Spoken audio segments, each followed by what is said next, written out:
वाल्मीकि रामायण में वर्णित कथा के अनुसार प्रभु श्री राम के अपने आश्रम में आगमन की आस में तपस्विनी सबरी प्रतिदिन आश्रम के प्रवेश द्वार तक के मार्ग को बुहारती और उसे सुंदर पुष्पों से ओट देती थी।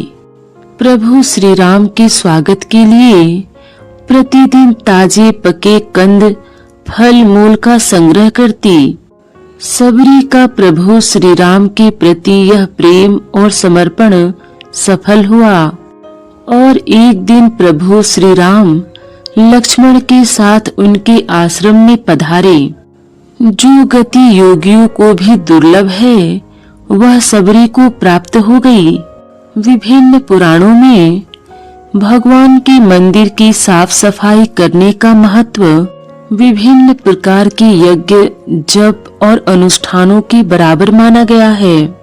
पुराणों के अनुसार जो मनुष्य मंदिर की भूमि को जल से धोता है वह स्वर्ग लोक पाता है। जो मनुष्य देव मंदिर को चंदन मिश्रित जल से धोते समय जितने कणों को भिगोता है वह उतने कल्प तक देवताओं के समीप रहता है।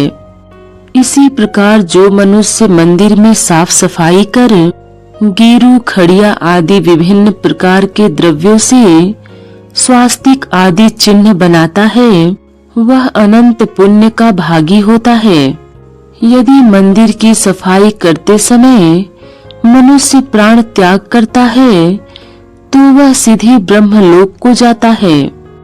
नित्य देव मंदिर की सफाई करने से मनुष्य का हृदय भी शीशे के समान निर्मल हो जाता है।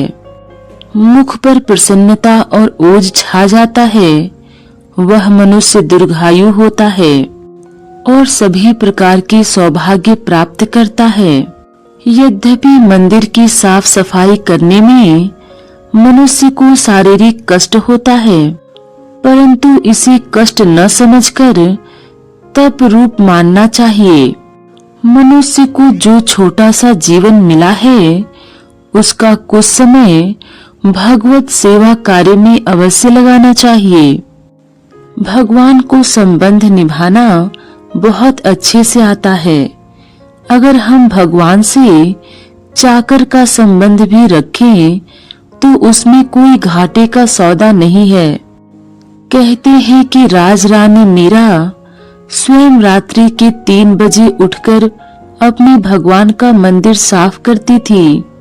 उसके बाद पूजा के बर्तन धो मांज कर रखती, पुष्प चुनकर अपने गोपाल के लिए माला बनाती और सुंदर भोग प्रसाद तैयार करती थी। मीरा श्री कृष्ण से गुहार लगाती रहती कि वे उन्हें अपना चाकर बना लें। सेविका बनकर वह अपने श्री कृष्ण के लिए फूलों की सुंदर बगिया बनाएंगी और रोज सुबह उठकर श्री कृष्ण के दर्शन प्राप्त करेंगी। वृंदावन की कुंज गलियों में श्री कृष्ण के गुण गाएंगी। इस प्रकार से भक्ति करने पर मीराबाई को 3 फायदे होते। पहला तो उन्हें अपने गोविंद के दर्शन होते रहेंगे और दूसरा उनको खर्च करने के लिए श्री कृष्ण सुमिरन मिलेगा और भाव और भक्ति की जागीर प्राप्त होगी। भगवान की सेवा करते समय बहुत सावधान रहने की आवश्यकता होती है। सेवा करते समय जरा भी मन में यह विचार आया कि मैं ये कार्य करता हूँ तो इससे अभिमान आता है और वह सभी किए कराए पर पानी फेर देता है। अभिमान मनुष्य को पतन के रास्ते पर ले जाता है। भगवान की सेवा छोटी बड़ी नहीं होती है। जिस सेवा कार्य में अभिमान नहीं, कोई स्वार्थ नहीं, वह छोटी सेवा भी महान सेवा बन जाती है। भरत जी ने भगवान श्री राम की चरण पादुका की सेवा को और लक्ष्मण जी ने श्री राम की चरण रज की सेवा को ही अपना जीवन धन माना था। भगवान की सेवा के संबंध में एक प्रसिद्ध दोहा है, सेवा कर नर मन लगा, सेवा से सत्काम, सेवा से श्रद्धा बढ़े, श्रद्धा से श्री राम।